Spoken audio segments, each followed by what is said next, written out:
sobre os que morreram professando a sua fé em Jesus e que nasceram de novo e que têm a sua salvação assegurada por Cristo Jesus, conforme o texto de Efésios capítulo 1, versículo 13. Vamos ler?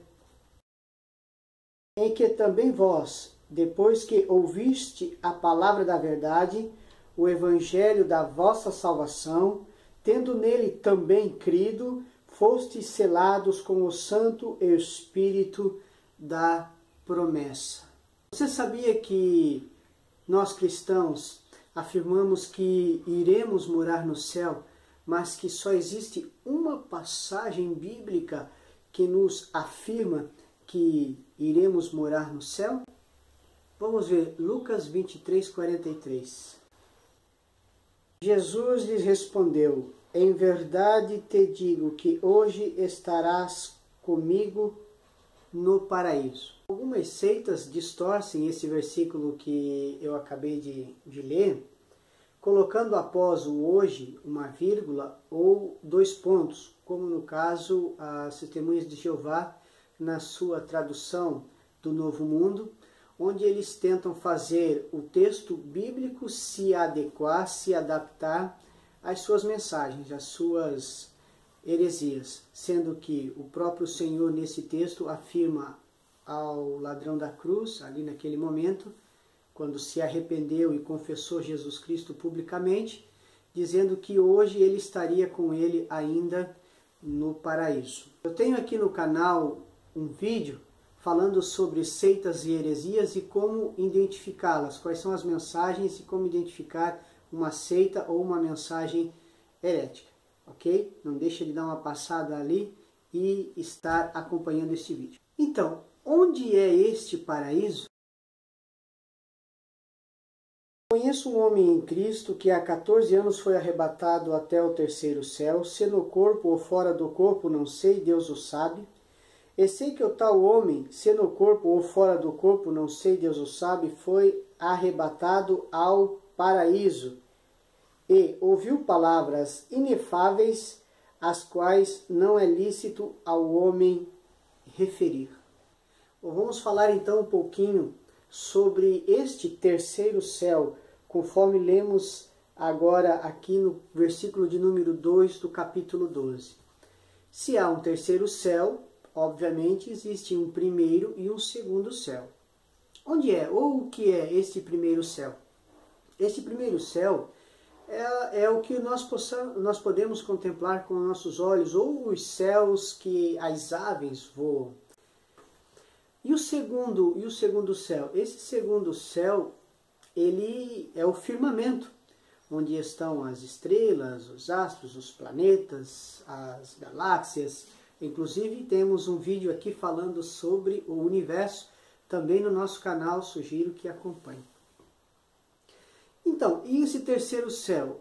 Aonde seria, onde é ou o que é este terceiro céu? Esse terceiro céu é onde habita os anjos e aqueles que já partiram em Cristo Jesus, ou seja, os salvos que já deixaram este mundo. Vamos ver Efésios capítulo 4, versículo 10, o que diz? Aquele que desceu é também o mesmo que subiu acima de todos os céus para encher todas as coisas. Entendeu? Acima de todos os céus para encher todas as coisas. 1 Timóteo 6,16, vamos ver? O único que possui imortalidade, que habita em luz inacessível, a quem homem algum jamais viu, nem é capaz de ver, a ele a honra, poder eterno. Bom, em Efésios 4:10 nós vimos ali sobre Jesus e aqui nós vemos sobre Deus, ok?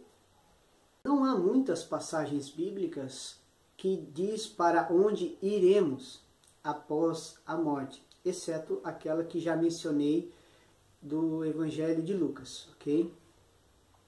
Porém, a Bíblia nos afirma, e em várias passagens bíblicas, que após a morte estaremos com Cristo. Isso nós podemos constatar em vários textos bíblicos, como vamos ver agora alguns deles. Filipenses 1:23. Ora, de um e outro lado estou constrangido, tendo o desejo de partir e estar com Cristo, o que é incomparavelmente melhor. Perceba, Paulo aqui está afirmando que quando ele morrer, que é um desejo dele também, de morrer, ele logo estará com Cristo.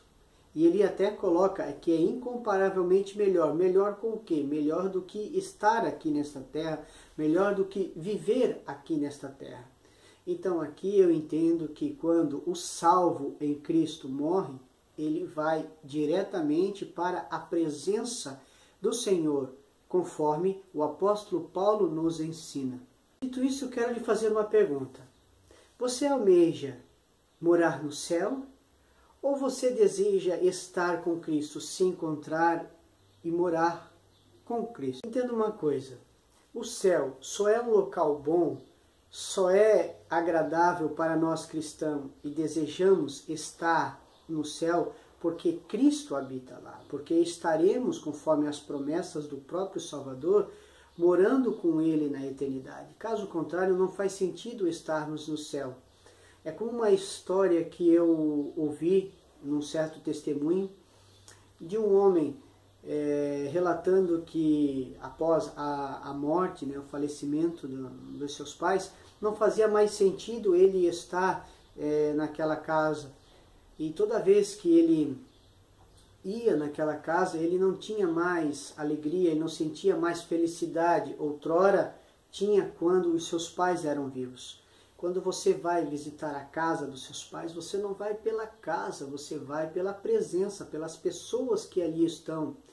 Então o céu é a mesma coisa, nós vamos no céu morar na eternidade, porque estaremos com Cristo, porque estaremos com o nosso Deus, estaremos com o nosso Senhor. Só faz sentido o céu se o Senhor Jesus lá estiver conosco, ok? Bom, então onde estão os que morreram salvos? O que acontece com as pessoas após a morte? E mais, o que acontece com as pessoas que partem salvas antes da ressurreição? Você já tem uma definição, um conceito bíblico sobre essas perguntas? O salvo estará na glória, aguardando a ressurreição, em um estado intermediário, passageiro. 1 Coríntios capítulo 15, versículo 20, vamos ler? Mas, de fato, Cristo ressuscitou dentre os mortos, sendo ele as primícias do que dormem. Perceba que este dormir, os que dormem, o verbo dormir aqui é um eufemismo. Deixa eu explicar isso melhor para você que está ouvindo isso pela primeira vez, ou esse conceito pela primeira vez. Esse verbo, essa expressão, os que dormem, o verbo dormir, ele está relacionada com o corpo e não com a alma daqueles que partiram salvos. Essa é uma expressão unicamente usada para aqueles que morreram na fé. Você não vai ver essa expressão dos que dormem ou os que dormiram usado para aquelas pessoas que não morreram ou não partiram salvas, ou que não professam uma fé salvífica, uma fé em Cristo Jesus, correto? Vamos verificar alguns textos que corroboram com essa afirmativa. Atos 13, por favor, 13:36. Porque, na verdade, tendo Davi servido a sua própria geração, conforme o desígnio de Deus, adormeceu, foi para junto de seus pais e viu corrupção. Perceba, adormeceu. E nós sabemos que Davi, ele é um salvo, correto? Vamos continuar. 1 Coríntios 15:42.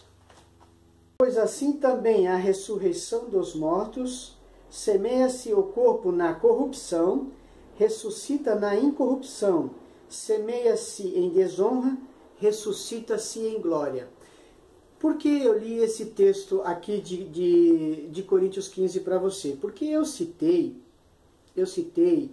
que Atos, capítulo 13, versículo 36, fala que porque Davi, tendo servido a sua própria geração, né, conforme o desígnio de Deus, adormeceu, né, e o seu corpo, né, e viu corrupção. O que é ver a corrupção? Ali está falando do seu corpo, que o seu corpo viu corrupção, ou seja, o seu corpo morreu ou se decompôs, né, entrou em decomposição, ou seja, né, viu a corrupção. Então, assim, ó, o que está ligado ao dormir ou ao morrer, a morte, ou a morte como, vamos dizer assim, um termo intercambiável ali de dormir, relacionando a morte aos que dormem, como já citei, um eufemismo, uma forma mais fácil, mais bonita de se expressar, de se falar sobre a morte. Então só está falando ali do corpo, porque é o corpo que dorme. Em todas as passagens que nós vemos isso, se refere ao corpo. É o corpo que está dormindo, não como algumas seitas vão colocar, ou algumas interpretações até mesmo fazem que a alma também está dormindo, porque aqui está falando de dormir e de morrer de uma forma geral. Não, está falando do corpo, porque é o corpo que vê a corrupção. Prova disso, nós vamos analisar agora Atos 2:31, para vermos que o que está dormindo ou o que dorme está falando do corpo e não da alma. É o corpo que dorme, é o corpo que morre. Vamos lá, 2:31. Prevendo isto, referiu-se à ressurreição de Cristo, que nem foi deixado na morte, nem o seu corpo experimentou corrupção.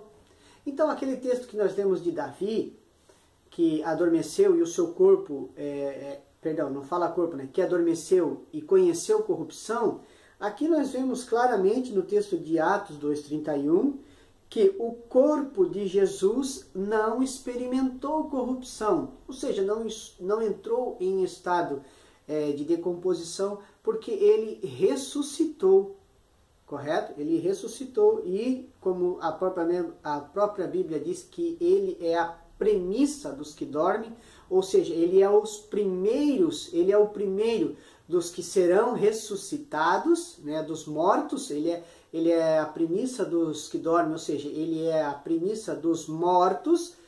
Cristo já o ressuscitou, correto?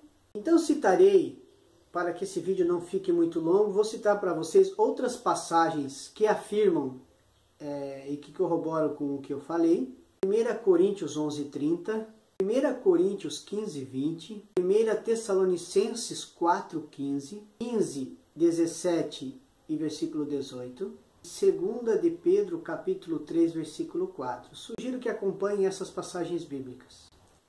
Dito isto, quero que você entenda uma coisa. Tenha isso sempre em mente, que a esperança do salvo é estar com Cristo.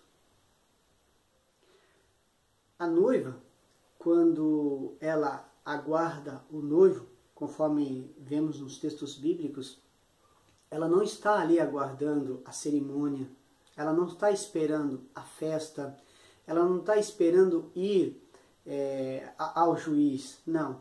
Ela aguarda ansiosamente, ela aguarda esperançosamente a chegada do amado, a chegada do seu noivo, assim como nós, a igreja do Senhor Jesus, esperamos a volta, o retorno do Cristo, esperamos estar com Jesus, o autor e o consumador da nossa fé. Queria ler um texto com você de 1 João capítulo 3, versículo 2. Amados, agora somos filhos de Deus, e ainda não se manifestou o que haveremos de ser.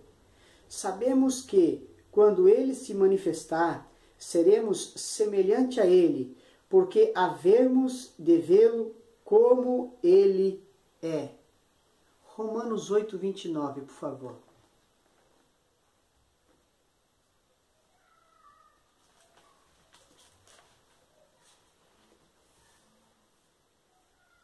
Portanto, os que de antemão conheceu, também os predestinou para serem conforme a imagem de seu Filho, a fim de que ele seja o primogênito entre muitos irmãos.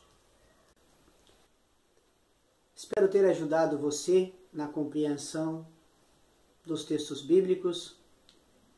Deixe aqui nos comentários se você gostou desse vídeo, curta, comente, compartilhe. Eu não cobro nada para estar ministrando a palavra de Deus, para estar ensinando você sobre a palavra de Deus.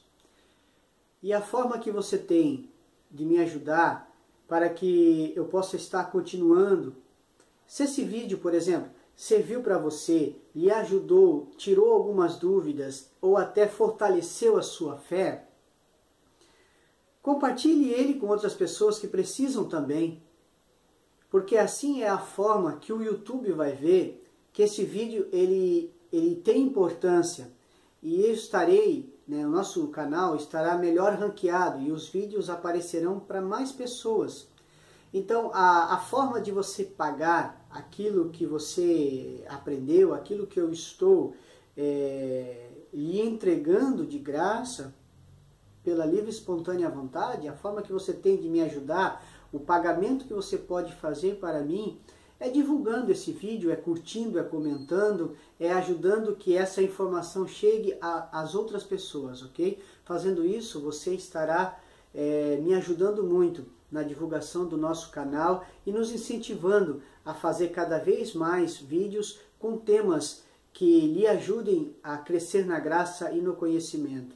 Se tiver dúvida, se ficou alguma dúvida sobre esse tema ou qualquer outro tema, deixe aqui no comentário. Faça sua pergunta, faça propostas e sugestões para outros vídeos que com certeza estaremos gravando para que você possa assim estar se alimentando cada vez mais da palavra de Deus e aprendendo com uma boa teologia, ok? Muito obrigado por ter assistido esse vídeo e nos vemos no próximo vídeo. Até mais.